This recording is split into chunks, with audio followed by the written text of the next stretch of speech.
Café Central. Aqui, o café é servido com sabor e informação. Café Central. Ouvintes da Rádio de Cabo Verde, continuação de muito bom dia, boa escuta sempre com a sua RCV e sejam bem-vindos a mais esta edição do nosso espaço Café Central.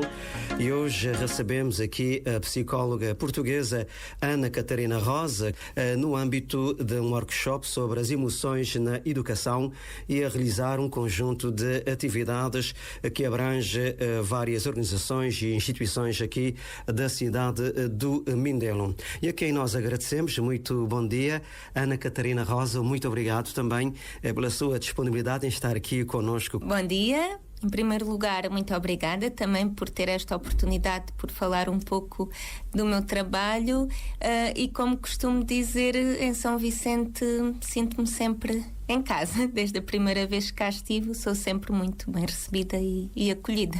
Portanto, é mais uma missão aqui a São Vicente. Sim, já fiz quase todos os workshops, a recepção tem sido muito boa, tenho encontrado equipas muito interessadas, participativas, dinâmicas, que partilham as suas experiências, as suas dúvidas. Tem corrido muito bem, até mesmo superado aqui as expectativas. Do concreto, quando falamos de emoções na educação, que é o tema chapéu, portanto, das oficinas, digamos assim, ou das formações que realizou ou está a realizar em São Vicente, estamos a falar do que é quando focamos as emoções na educação?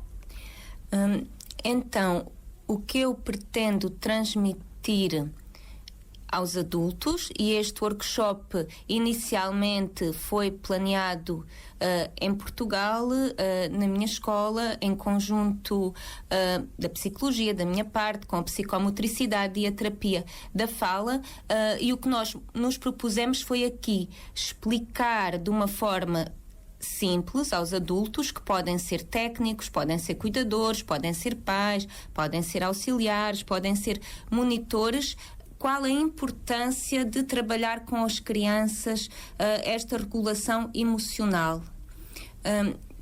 E no fundo é isso que pretendemos, porque as emoções são inatas, são transversais às várias culturas, às várias idades. A capacidade de as regular e de as gerir da melhor forma não é inato. Por isso somos nós, os adultos, que em casa, na nossa família, no nosso trabalho, que ensinamos e servimos de modelo às nossas crianças. Ou seja, aqui os pais, a família tem uma grande responsabilidade quando falamos na transmissão de valores, sobretudo.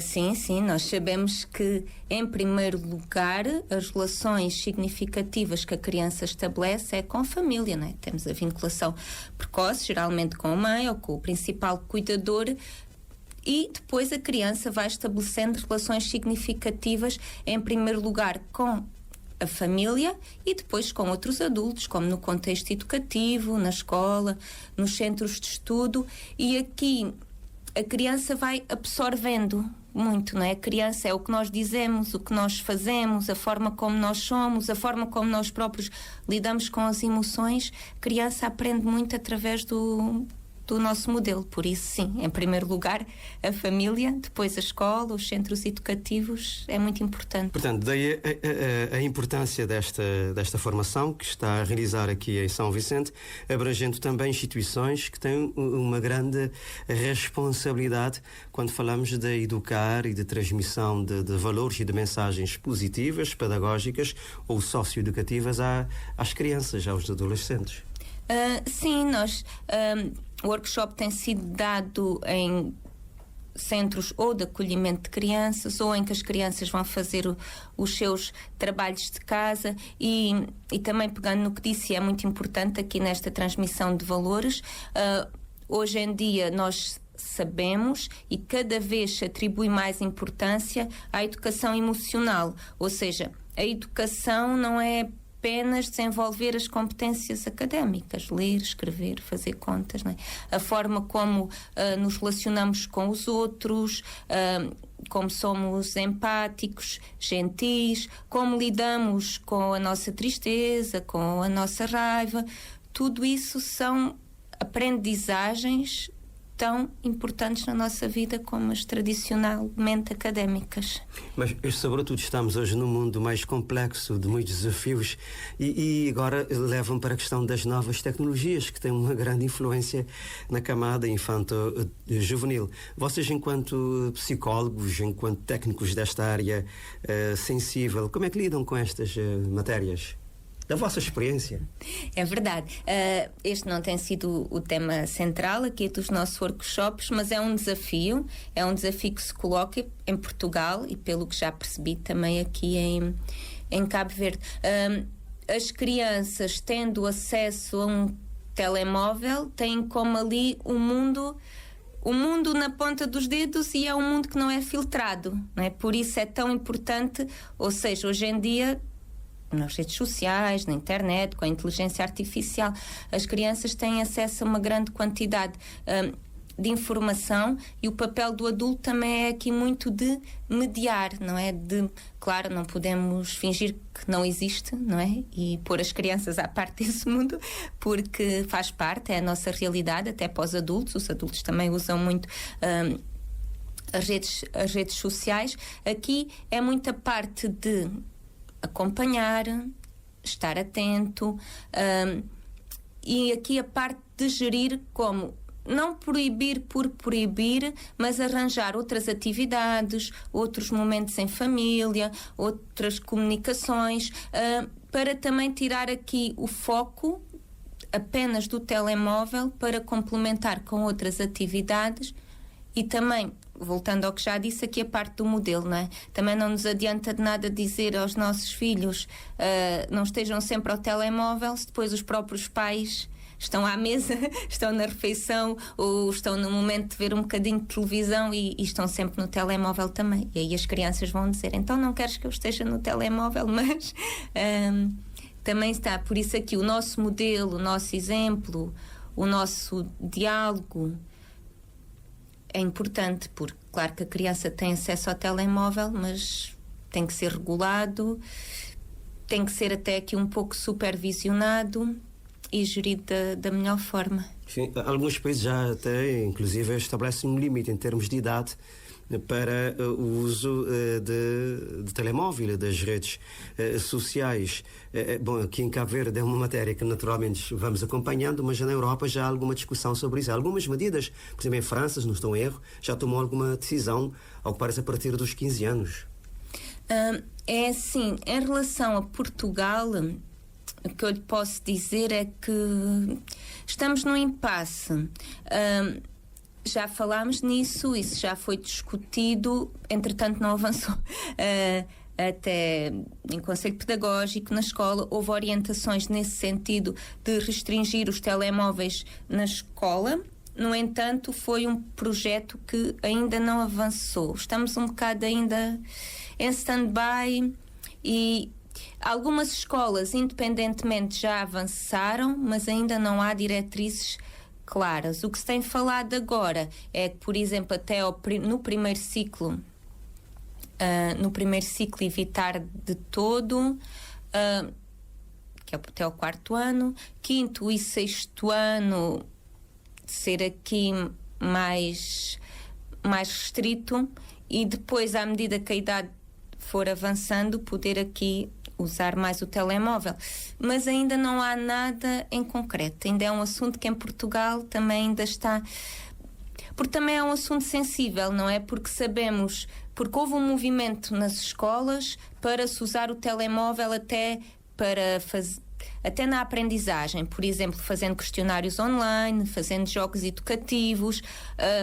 Até há pouco tempo desenvolveu-se muito o uso do telemóvel até como um complemento educativo. Agora está-se a começar a inverter um pouco essa tendência, ou seja, ok, usar em termo educativo, mas tentar limitar um pouco nos recreios, promover outras formas de interação na escola, em vez do telemóvel. Mas, como lhe disse, ainda estamos em estudo, ainda não há diretrizes claras. está-se a ver ainda a melhor forma. E sobretudo também agora que está aí a inteligência artificial, que é mais um problema e uma dor de cabeça também para muita gente.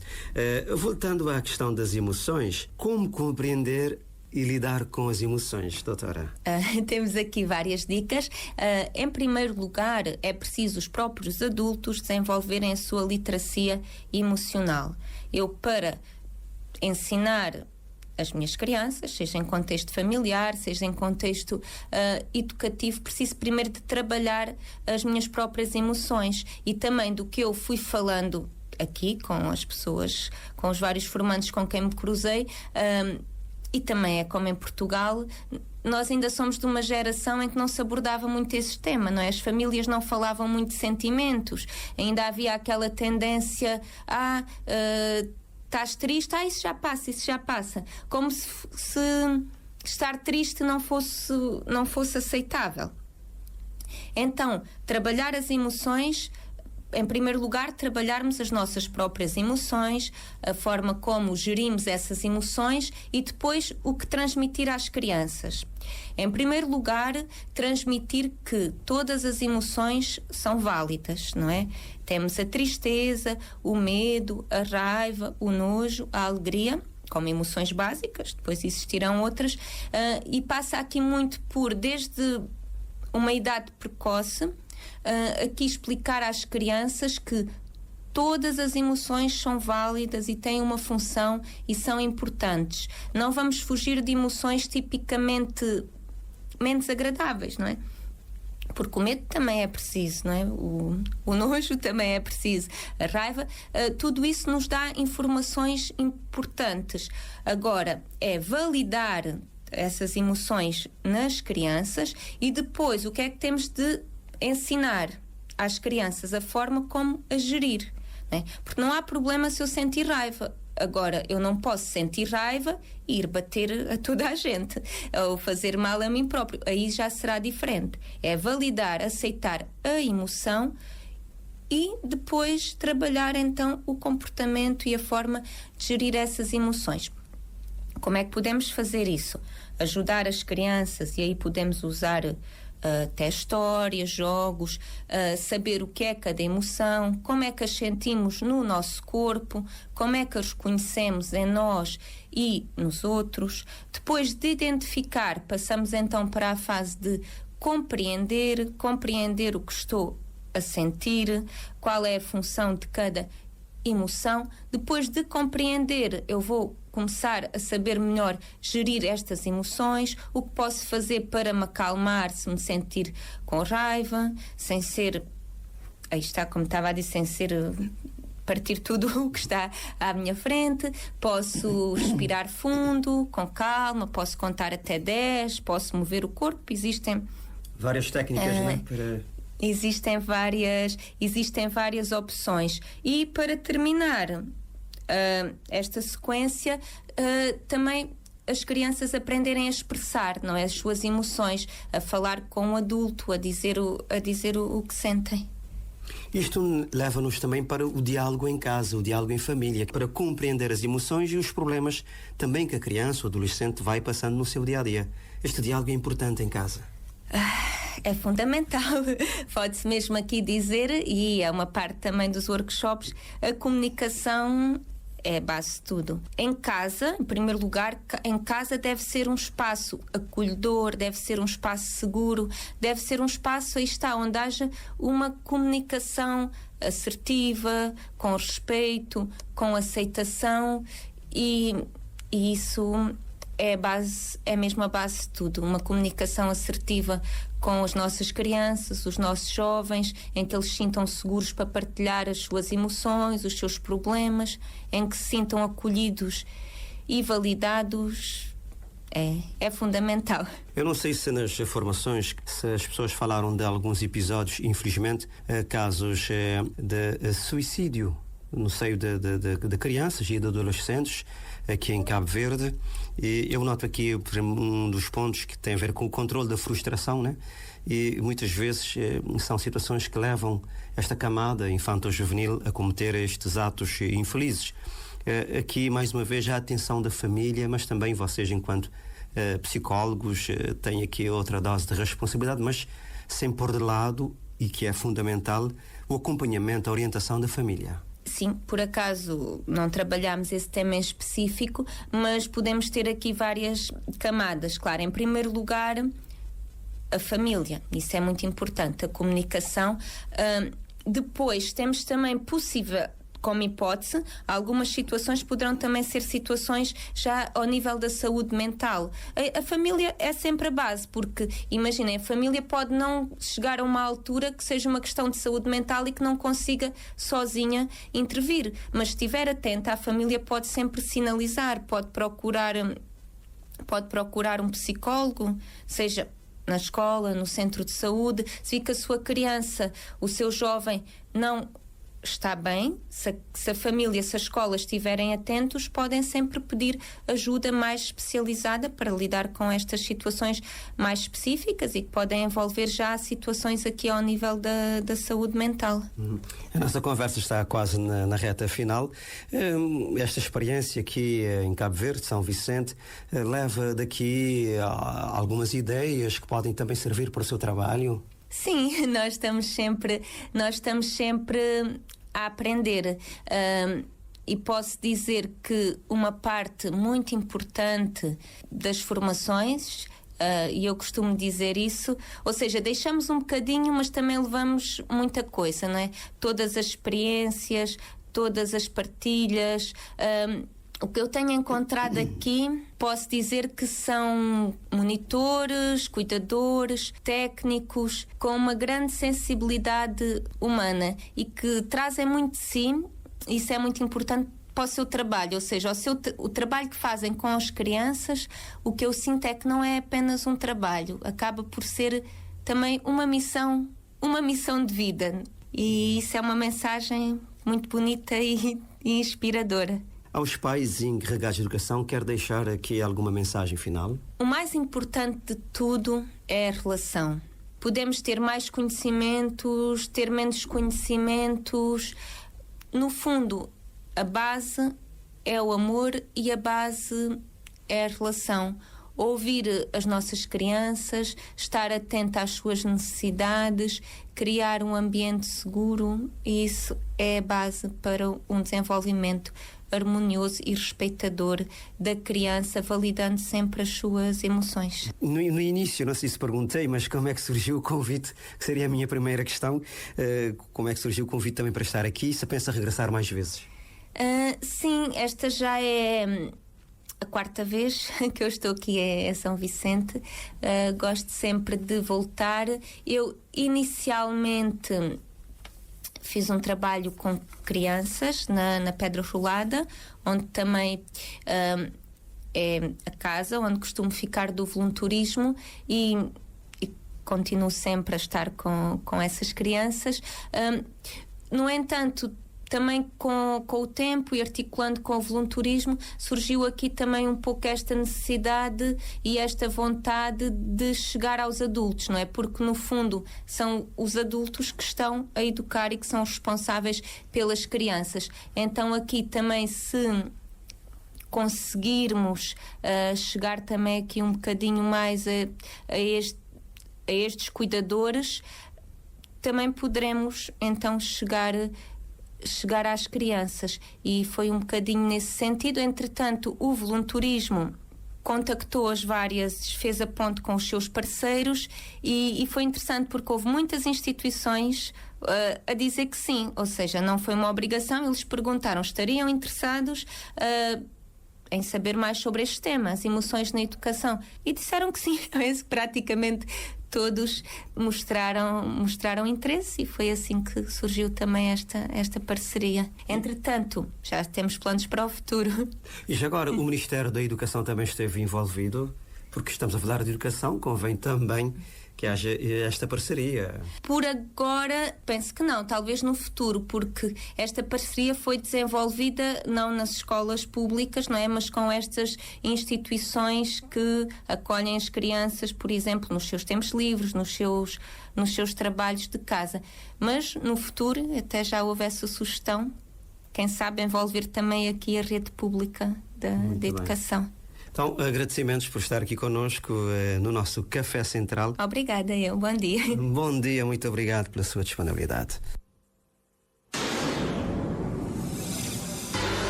Café Central.